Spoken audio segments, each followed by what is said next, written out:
स्वदेश में मैं हूं शरद दुबे और आप देख रहे हैं हमारी खास पेशकश FNO जंक्शन, जहां पे हम जो है वाहिद बाजार में कहां पे कमाई के मौके आते हैं और ताज़ा बिकवाली, ताज़ा खरीदारी वाली शेयर्स सब पे हमारी नज़र रहेगी और इम्पोर्टेंटली गेस्ट के इम्पोर्टेंट टेक्निकल कॉल्स भी रहेंगे जहां पे हमारी नज़र होगी।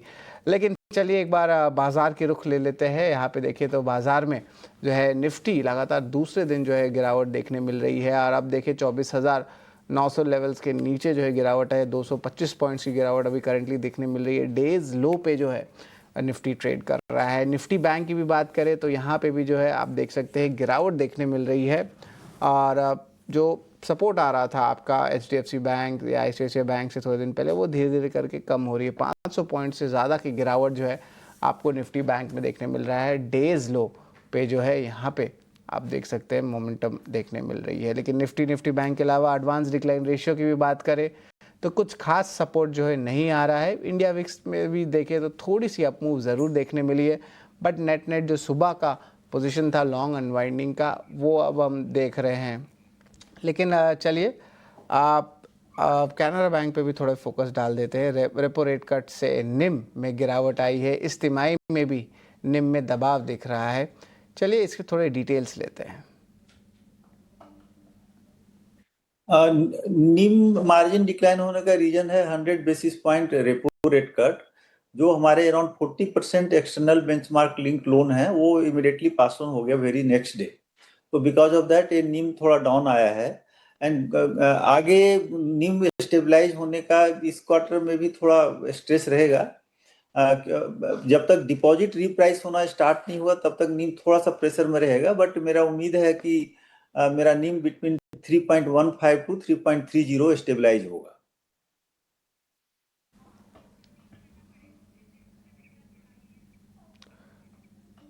बिल्कुल नतीजों पर इंडियन बैंक के MD and CEO Vinod Kumar से पूरी बातचीत आप 1 बजे हमारे शो कॉर्पोरेट कनेक्शन में देख सकते हैं और ये एक छोटी सी झलक थी जो हम आपको बताए। लेकिन बाजार का तो डाउन टिक चल ही रहा है। लेकिन अब चलिए हमारे गेस्ट के पास, मैन फ्रॉम मोतीलाल ओसवाल, चंदन तापड़िया हमारे साथ जुड़ रहे हैं। गुड आफ्टरनून चंदन सर। बाजार की रुख देखें तो अब जो है सेलिंग प्रेशर ज़्यादा देखने मिल रहा है और अब लगातार दूसरे दिन जो है ये डाउनटिक आ रहा है। ग्लोबल क्यूज भी जो है डेवलप कर रहे हैं।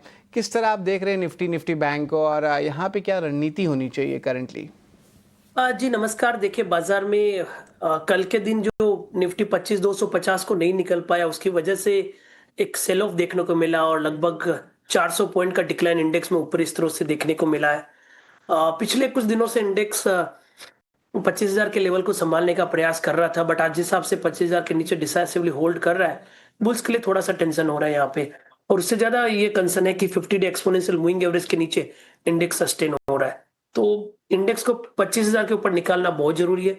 नहीं निकलता है तो थोड़े से और डाउन साइड के लेवल ओपन होंगे। एज ऑफ नाउ ऐसा मान रहे हैं कि 24,800 एक इमीडिएट लेवल है और उसके नीचे 24,600 तक के भी डाउन साइड ओपन हो जाएंगे। 25,000 निकलता है तो 25,250 तक के लेवल यहाँ पे बनेंगे। तो कहीं ना कहीं 24,600 से 25,250 ये एक नया दायरा रहेगा। हालांकि हम बड़े डाउन साइड भी नहीं देख रहे, बट जो 2 दिन का डिक्लाइन हुआ है वो कहीं ना कहीं बुलिश सेटअप को थोड़ा सा डिस्टर्ब किया है। तो 24,600 से लेके 25,250 ये दायरा रहेगा। इस दायरे को हमें काफी सिलेक्टिव होकर प्ले करना पड़ेगा निफ्टी इंडेक्स। और चंदन, अगर कोई पुट खरीदारी की मौके बन सकते हैं अभी अगर देखा जाए तो, अगर है तो कौन से लेवल्स के हो सकते हैं? देखिए बाजार में दोनों तरफ के स्विंग्स रहेंगे। थोड़ा सा बाउंस आए तभी पुट खरीदारी के मौके ढूंढेंगे, क्योंकि ऑलरेडी ऊपर के लेवल से इंडेक्स आज 200 पॉइंट टूट चुका है और 25,250 से भी 400 पॉइंट के ज्यादा करेक्शन हो चुका है। बट यस, फिर भी हम यदि पुट की तरफ फोकस करना है तो 24,800 की पुट की तरफ ध्यान रखेंगे। इस पुट को हम लगभग 70-80 रुपए के आसपास लेने की सलाह देंगे और 30 रुपए का सपोर्ट रहेगा ऊपर में 150 तक के टारगेट के लिए। बिल्कुल डायरेक्टर साहब, 24,800 के जो है पुट्स, इस पे एक बार नज़र डालते हैं। यहाँ पे जो है 70-80 की जो है बाइंग है, 30 का स्टॉप लॉस है और 150 का टारगेट प्राइस है चंदन की तरफ से। 24,800 का प्लेट एक बार दिखाएं निफ्टी की अगर है तो हम क्लैरिटी आ जाएगी कि ओवरऑल पोजिशनिंग क्या आ रही है। एक रिक्वेस्ट मेरे तरफ से आया था पुट को लेकर। और निफ्टी बैंक पे भी थोड़ी देर में हम आपको बता देंगे। और निफ्टी बैंक पे भी आपकी सलाह चाहिए थी कि ऑफ कोर्स देखिए रिकॉर्ड हाई लेवल्स के आसपास ये उतना भी कुछ खराबी नहीं है। थोड़ी सी अर्निंग्स की जो इम्पैक्ट आई है, पर धीरे धीरे PSU बैंक से एक रिकवरी अटेम्प्ट कल किए, आज भी थोड़ी कोशिश चल रही है। तो यहाँ पे लगता है कि कुछ और एक पोजिशनली जो है बाय एंड डिप स्ट्रैटेजी रख सकती है निफ्टी बैंक के लिए। चंदन, देखिए बैंक निफ्टी अभी भी रेंज बाउंड है। इनफेक्ट कल के दिन ये 57,300 के आसपास था, 57,350 का ब्रेकआउट नहीं दे पाया और उसकी वजह से आज लगभग 500-600 पॉइंट का गिरावट देखने को मिला है। लोअर टाइम फ्रेम में लोअर टॉप लोअर बॉटम बन रहे हैं, बट डेली चार्ट में कहीं ना कहीं 56,200 एक बड़ा सपोर्ट है जो 5-6 दिन पहले रेस्पेक्ट किया था। तो निफ्टी ज्यादा वीक है क्योंकि वहां पे IT काउंटर और रिलायंस जैसे दिग्गज है वो प्रेशर दिखा रहे हैं। बट कहीं ना कहीं बैंक निफ्टी है, वहां पे सिलेक्टिव बाइंग इंटरेस्ट देखने को मिल रहा है, तो इसके चलते वहां पे थोड़ा सा दायरेबंद कामकाज बन रहा है।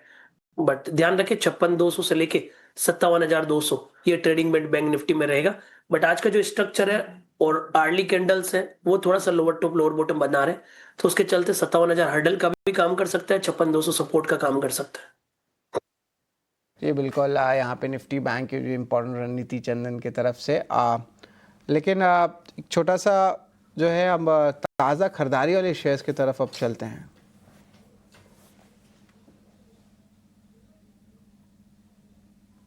ये बिल्कुल ताज़ा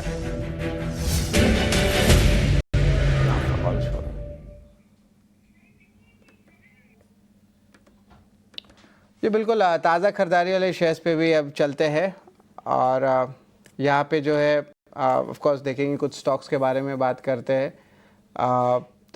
लॉन्ग बिल्डअप वाले स्टॉक्स पे भी एक बार नज़र डालेंगे। बजाज फिनसर्व के नतीजे की बात करें तो ये लगभग 4% जो है गिरावट दिख रही है स्टॉक में। ओवरऑल अर्निंग्स जो है ऑलरेडी म्यूटेड लग रही है। होल्डिंग कंपनी भी है बजाज फाइनेंस की, और यहाँ पे देखें तो नंबर जो है बजाज फाइनेंस के तो ठीक आए थे, लेकिन कमेंट्री बहुत वीक आई थी, तो उसका जो इम्पैक्ट है rub off effect Bajaj Finserv में भी देखने मिल रहा है। स्टॉक को एक बार फायर करे बजाज फिनसर्व की क्या रिकवरी अटेम्प्ट होगी, लग तो नहीं रहा।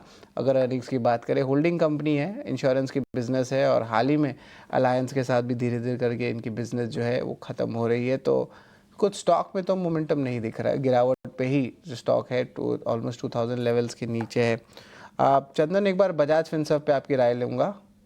यहाँ पे तो और भारी गिरावट देखने मिल रही है। बजाज ट्विंस पे ही फोकस कर लेते हैं, बजाज फाइनेंस बजाज फिनसर्व दोनों पे ही देखें तो भारी गिरावट देखने मिल रही है। अब डिटेल्स भी धीरे धीरे आएंगे, पर कोई रिकवरी की अटेम्प्ट नहीं आ रही है। ज़रा देखें दोनों के चार्ट्स एक बार। देखिए बजाज फाइनेंस बजाज फिनसर्व दोनों ही वापस ऊपर के लेवल को नहीं होल्ड कर पाए और प्रॉफिट बुकिंग देखने को मिला।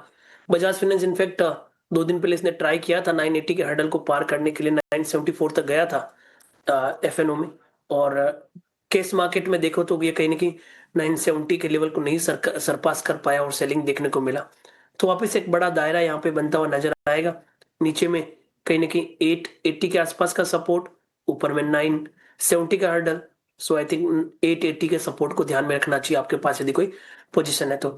वहीं बजाज फिनसर्व की बात करें, वहां पे स्ट्रक्चर थोड़े नेगेटिव हुए हैं, इनफैक्ट डाउन साइड थोड़े और ओपन हो सकते हैं। आई बिलीव 1900 तक के जो की सपोर्ट है वो वापस यहाँ पे रीटेस्ट होते हुए नजर आने चाहिए। ये बिल्कुल इस पे जो है हमारी नज़र ज़रूर रहेगी, लेकिन चलिए एक छोटा सा ब्रेक लेते हैं। लेकिन 1 बजे जो है याद रखिएगा कि सबसे पहली बार ET नाउ तीनों स्टॉक्स में एक अच्छी लॉन्ग बिल्डअप देखने मिल रही है।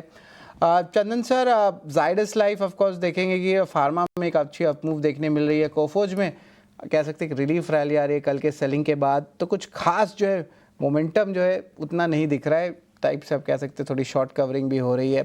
SBI लाइफ पे आपके जो है मुझे आपकी व्यू चाहिए। ऑफ कोर्स अच्छे नंबर्स आए, स्ट्रॉन्ग सस्टेन भी कर रहा है ऐसी बाजार में, यहाँ से और पोजिशनली कितना अच्छा मोमेंटम देखने मिल सकता है? बिल्कुल, देखिए SBI लाइफ कंपैरेटिवली इस बाजार में थोड़ा स्टेबिलिटी दिखा रहा है। कोफोर्ज और बाकी इन पे कमेंट करना टफ है क्योंकि IT अंडर परफॉर्म कर रहा है। आई थिंक SBI लाइफ में सपोर्ट बेस्ड बाइंग है, और यहाँ पे जो 4-5 दिन के जो हर्डल थे 1810-15 वो डिसाइसिवली पार हुए। तो आई थिंक 1810 के सपोर्ट से यहाँ पे खरीदारी के मौके ढूंढने चाहिए। कहीं ना कहीं 1900 तक के लेवल SBI लाइफ में बनने चाहिए। आज के बाजार में काफी चुनिंदा काउंटर है जहाँ पे स्ट्रेंथ बनी हुई है या लॉन्ग के बिल्टअप के साथ फॉलो पार है, उनमें से एक SBI लाइफ है। तो इनफैक्ट इस पे खरीदारी की सलाह है, और हमारी तरफ से भी इसमें यहाँ पे 1800 के सपोर्ट से 1900 के टारगेट से खरीदारी की सलाह भी रहेगी। जी बिल्कुल, 1800 की जो स्टॉप लॉस है, 1900 की टारगेट प्राइस है, खरीदारी की राय है। और याद रखिए ऐसे मार्केट में बहुत चुनिंदा काउंटर्स होते हैं जहाँ पे एक्चुअली कमाई के मौके बन सकते हैं या एक्शन दिख सकता है, क्योंकि वॉलेटिलिटी बहुत है। चंदन सर ने राइटली पॉइंट आउट भी किया है। शॉर्ट कवरिंग वाले शेयर्स को भी एक बार डायरेक्टर साहब लिस्ट पे लाते हैं। सिंजीन, डॉक्टर रेड्डीज, साइंट और फिनिक्स मिल्स, इन स्टॉक्स पे भी नज़र डालते हैं। और फिनिक्स मिल्स इंटरेस्टिंग देखे कि नंबर्स तो लार्जली इनलाइन थे, लेकिन एक अच्छी मोमेंटम है। ये स्टॉक 6% का जंप दिया है। सिंजीन में भी देखे तो फार्मा में कुछ कुछ नाम में जो थोड़े दिन से अच्छी बाइंग आ रही है, और डॉक्टर रेड्डीज भी जो है अच्छी जो है मूव आ रही है। फार्मा एक टाइप से बचा भी रहा है बाजार को थोड़ा सा। आप यहाँ पे एक फार्मा की पिक बताए और फिनिक्स मिल्स के एक बार चार्ट चेक कर लेते हैं कि इसमें और जो है मोमेंटम देखने मिल सकता है स्टॉक में 1500 लेवल्स पे। सबसे पहले सिंजीन, डॉक्टर रेड्डीज पे, दोनों में से एक की आपकी राय चाहिए मुझे।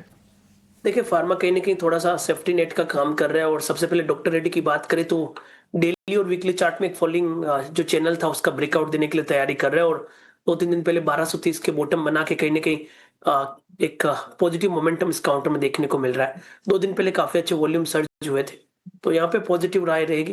कहीं 1255 का सपोर्ट होगा, ऊपर में लगभग 1335 तक के टारगेट के लिए डॉक्टर रेड्डी में। सिंजिन भी अच्छा सेटअप है ओवरऑल। वीकली चार्ट में बॉटम आउट हुआ है। 4 दिन से एक वोलेटाइल स्विंग जरूर बन रहा है, बट ऐसा मान रहा है 672 के सपोर्ट से कहीं ना कहीं 705 तक के अपसाइड यहाँ पे बनने चाहिए। तो काफी लिमिटेड काउंटर है जहाँ पे शॉर्ट कवरिंग है।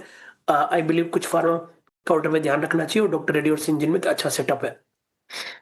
1335 बाय रेटिंग्स डॉक्टर रेड्डीज के आए हैं और स्टॉप लॉस 1255 का है। चंदन ज़रा बताएंगे सिंजीन के लेवल्स एक बार फिर से, टारगेट प्राइस, स्टॉप लॉस। बिल्कुल, सिंजिन की बात करें तो मैं यहाँ पे ऊपर में जो टारगेट है वो 710 के आसपास का रखूंगा, और सपोर्ट होंगे 672। पोर्ट 710 का टारगेट प्राइस। सिंजीन में भी खरीदारी की राय आ रही है। अब चलते हैं ताज़ा बिकवाली वाले शेयर्स की तरफ।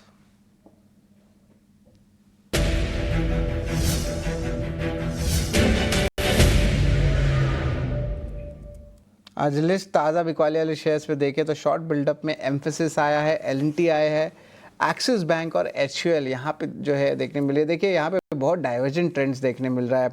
एम्फेसिस की बात करें, एक साइड आईटी के जो है आप ओवरऑल नेगेटिव व्यू पॉइंट है, लेकिन वॉलेटिलिटी आ रही है, किसी काउंटर में गिरावट आ रही है, अगले दिन उछाल आ रही है। एल&टी की बात करें तो बहुत दिन बाद जो स्क्रीन पे आया है जहाँ पे सेलिंग आई है, बट उतना भी खास ट्रेंड नहीं दिख रहा है। Axis bank, HUL, axis bank भी वॉलेटाइल है। एचयूएल पे मेरी जो है फोकस आ रही है ज़्यादातर। चंदन सर बताएं एचयूएल में जो है और थोड़ी सी सेलिंग आ सकती है। देखिए एफएमसीजी पैक जो है अब थोड़ी सी वीकर साइड जो है अर्निंग्स का इम्पैक्ट देखने मिले। नेस्ले भी कल भारी गिरावट आई। एचयूएल की बात करें तो यहाँ पे भी शॉर्ट्स बन रहे हैं। आपको क्या लगता है यहाँ पे कोई शॉर्ट्स के जो है मौके बन रहे हैं इन स्टॉक्स में? अगर हैं तो कौन से रहेंगे? बिल्कुल, हिंदुस्तान यूनिवर लगातार पिछले 7-8 दिनों से lower top lower bottom formation बना रहा है, और ऊपर में 2530 से लेकर 2400 तक का करेक्टिव मूव हुआ है। हालांकि ऑलरेडी करेक्शन हो चुका है ऊपर के लेवल से 4-5%, बट थोड़ा और डिक्लाइन आ सकता है। मेरा मानना है कि 2445 जब तक नहीं निकलता, नीचे में 2350 तक के डाउन साइड यहाँ पे बनने चाहिए। कल एचयूएल की शॉर्ट की जो राय है, इंपॉर्टेंट लेवल्स क्या रहेंगे चंदन, एक बार बताएं। बिल्कुल, एचयूएल का मैंने जो रेजिस्टेंस है वो 2445 के आसपास का बोला है, 2445, नीचे में 2350 तक के डाउन साइड। जी बिल्कुल, तो इस पे भी हमारी नज़र ज़रूर रहने वाली है। लॉन्ग अनवाइंडिंग वाले शेयर्स पे भी लाते हैं लिस्ट में। इंटरेस्टिंगली रिलायंस यहाँ पे आया है, बहुत वॉलेटिलिटी देखने मिल सकती है, और ऑफ कोर्स एजीएम तक जो है अनाउंसमेंट्स बहुत सारे रहेंगे, तो उस पर भी हमारी नज़र रहेगी। हैवेल्स इंडिया बात करें तो अर्निंग्स स्पेसिफिक डाइवर्जेंट व्यूज़ थे और स्टॉक में वॉलेटिलिटी आई, थोड़ी मुनाफा वसूली आ रही है।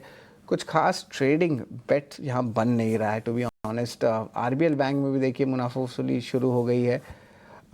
इस लिस्ट को हटाते हैं, साइड में रखते हैं, पर इसके अलावा कोई शॉर्ट कॉल आपके एनालिसिस में है?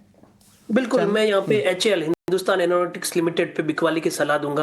नेगेटिव प्राइस स्ट्रक्चर है, लास्ट वीक में एक ब्रेकडाउन देखने को मिला, यहाँ वीकनेस रहनी चाहिए, तो 4660 के स्टॉप लॉस से बिकवाली की सलाह रखेंगे। 4660 का स्टॉप लॉस, नीचे में लगभग 4400 तक के टारगेट बनने चाहिए।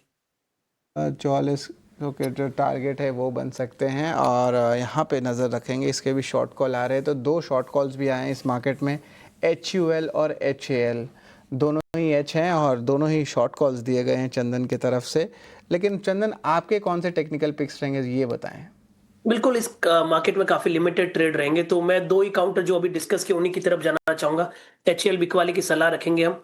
यहाँ पे आप बेचे, लेवल ऑलरेडी मैं आपको सजेस्ट कर चुका हूँ। यहाँ पे नीचे में डाउन साइड के 3 से 5% तक बनने चाहिए। और एसबीआई लाइफ है जिसपे खरीदारी की सलाह रखेंगे। एसबीआई लाइफ 1800 के सपोर्ट से 1900 तक के टारगेट बनने चाहिए। जी बिल्कुल। चंदन सर, एक रिवीजन हो जाए कॉल्स के। निफ्टी की बात करें तो 24,800 का प्लेट काइंडली फायर करें, जहाँ पे 30 रुपये का स्टॉप लॉस रहेगा और टारगेट प्राइस 150 का है। तो निफ्टी की अगर बात करें तो अगर पुट बाई करना है तो 24,800 का रहेगा। लेकिन अगर कॉल्स की बात करें तो एसबीआई लाइफ पे भी नज़र डालते हैं। यहाँ पे बाई की रेटिंग आई है 1800, स्टॉप लॉस टारगेट प्राइस 1900 का रहेगा, तो इस पे भी जो है नज़र रहेंगे। डॉक्टर रेड्डीज़ दूसरा स्टॉक रहेगा, यहाँ पे भी जो है 1255 का स्टॉप लॉस और 1335 का जो है टारगेट प्राइस रहेगा। तो यहाँ पे भी चंदन की राय है कि यहाँ पे खरीदारी आप कर सकते हैं। सिंजीन एक और काउंटर है जहाँ पे टारगेट प्राइस 710 रुपये का है और स्टॉप लॉस 672 का, यहाँ पे भी खरीदारी की राय आई है। और दो शॉर्ट कॉल्स आए हैं जिस पे हमारी नज़र रहेगी। एक सबसे पहला है HUL।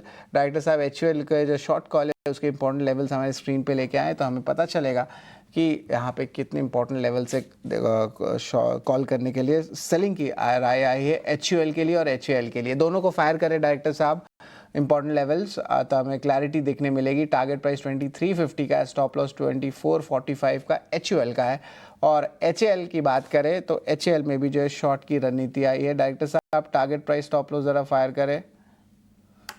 टारगेट प्राइस 4400 का आ रहा है, स्टॉप लॉस 4660 का आ रहा है। तो ये इंपॉर्टेंट लेवल्स है जिस पे हमारी जो है नज़र रहने वाली है। चंदन, आपके कोई डिस्क्लेमर है?